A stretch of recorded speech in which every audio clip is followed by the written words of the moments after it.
Some men aren't looking for anything logical.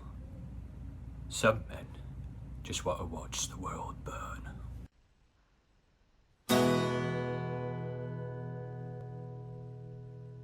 Christopher Nolan's 2008 sensation, The Dark Knight, showed the world that superhero films can be far more than empty escapism.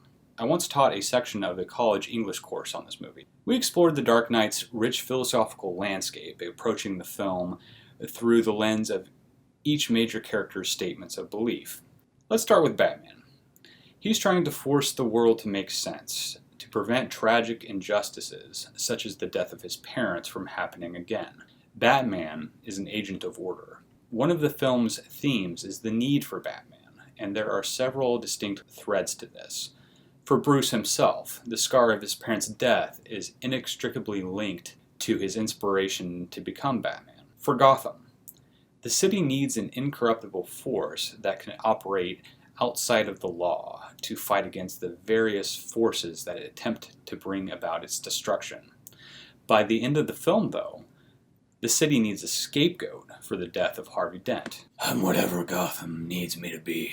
And finally, and most intriguingly, for the Joker.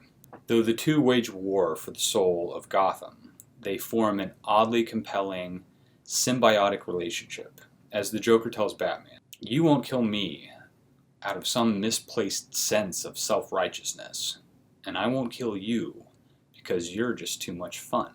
As a side note, I love how Bruce hides in plain sight by pretending to be everything that he's not. The image that he presents to the world is that of a lavish, boorish, aloof, and undisciplined womanizer.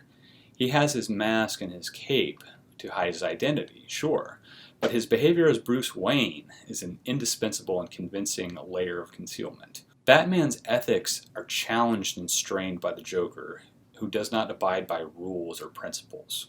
The Joker's sole objective, his raison d'etre, is to disrupt order. It's telling that he doesn't really distinguish between the police and the mob in this respect. They are schemers. Schemers trying to control their little worlds. I show them how pathetic their attempts to control things really are. It is through the dichotomy of chaos and order that we consider some of the film's most fascinating questions. It seems self-evident that chaos inspires order, but is the opposite true as well? The Joker's escalating deeds of violence and treachery beg the question, what is the greatest good for Gotham in this instance? Would it be simply to kill the Joker, even though doing so would be a violation of Batman's one rule? I want you to do it, I want you to do it. And what is heroism exactly? What shape does it take? And should that shape shift as circumstances shift? Or should it be static and based on principle? Another theme of the film is escalation, as James Gordon presciently warned in the closing scene of Batman Begins. As the Joker ups the ante throughout the film in the war for Gotham's soul, Bruce becomes genuinely conflicted about the correct course of action. People are dying, Alfred. What would you have me do? And so Bruce's ethical code becomes more and more compromised in his escalating pursuit of the Joker. He scales up the physical brutality. He destroys public and private property. He employs Fox's sonar concept, effectively spying on the entire city, and finally he creates the lie about Dent. Sometimes the truth isn't good enough.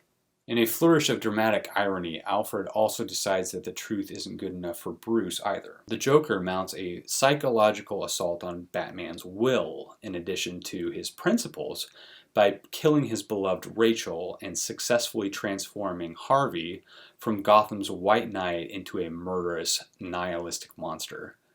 Though the Joker is proven wrong about human nature during his so-called social experiment, Harvey Dent's transformation, which the Joker orchestrates, serves as a haunting and depressing credence to the Joker's belief that people are only as good as the world allows them to be. Especially for a movie that devotes so much of its time to jaw-dropping action sequences, The Dark Knight is replete with an astonishing amount of foreshadowing and symbolism. Nary a word of dialogue is utterly spent, and the imagery is carefully and intentionally selected from the very beginning of the film. Growing flames are the first things that we see. Fire is a recurring motif and traditional symbol of anarchy. It's no coincidence that Harvey Dent's transformation involves fire, disfiguring both his face and his cherished coin. The Joker sends dramatic messages through fire. Indeed, everything burns, including half of the mob's money and Gotham General Hospital. Fire can also be interpreted symbolically as an extreme, possibly unethical measure used to achieve some greater good, especially with regard to Alfred's story about catching a thief in Burma. They had to burn down the forest. If you really pay attention to his story and connect its details to the thematic elements of the film at large, you'll likely come away with it as impressed as I was. Harvey Dent delivers perhaps the clearest piece of foreshadowing early in the film when he says, "You either die the hero, or you live long enough to see yourself become the villain." This ends up being true for both him and for Bruce. Unfortunately for this fine film, which for my money is the greatest superhero film of all time, the coin finally turned up on its charred side. The Shawshank Redemption captured 63% of the vote in its convincing triumph over The Dark Knight. They gave you the Congressional Medal of Honor. Well, then that's just perfect! Forrest Gump presents a one-of-a-kind performance by Tom Hanks and excellent support from Sally Field, Gary Sinise, and Robin Wright. Actually, Forrest Gump versus The Princess Bride is Robin Wright versus Robin Wright. The score soars at times and leaves us weeping at others. The soundtrack plays like cultural breadcrumbs leading us through American history. It gave us several iconic movie quotes: "Run, Forrest, run," "Stupid is as stupid does," and many others. Its use of computer graphics in a context other than sci-fi or fantasy, but that of the everyday and the historical, was new and novel. It would be easy to be cynical about such a popular movie, and I remember a time when it was often reduced to bad impressions of the intellectually challenged character Forrest Gump. But the fact is that Forrest Gump is celluloid heaven. I couldn't tell where heaven stopped and the earth began. And it would be easy to dismiss Mrs. Gump's philosophy as simple aphorisms. Life is like a box of chocolates. You never know what you're going to get. But if you've lived long enough, you know that that is true in beautiful and in painful ways. You are not the master of your fate, nor the captain of your soul. You never know what you're going to get.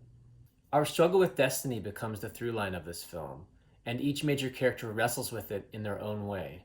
And so does the nation as the film progresses through some of its most tumultuous decades. Mrs. Gump said, "I happen to believe you make your own destiny. You have to do the best with what God gave you." On the other hand, you have Lieutenant Dan, who believes that his destiny was prescribed. He believes that Forrest robbed him of his warrior's death. This wasn't supposed to happen. Not to me.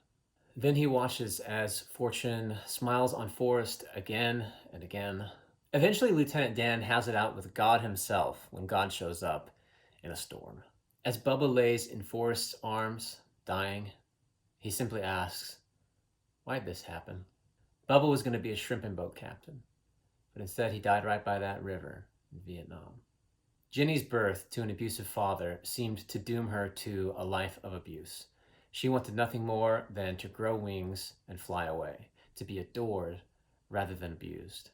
Do you ever dream, Forrest, about who you're going to be? Why do the things that happen to us happen? This film asks the same question about nations. Each development seeming random, yet somehow inevitable. The feather at the beginning of the film could represent fate. Its path full of uncertainty, serendipity, felicity. Why should it have come to Forrest? It seems so arbitrary. And at the end of the film, when little Forrest boarded the bus, his destiny about to unfold before him, and the feather rejoined the wind, don't tell me that you didn't cry. I don't know if Mama was right or it's Lieutenant Dan. I don't know if we each have a destiny or if we're all just floating around accidental-like on a breeze. But I think maybe it's both.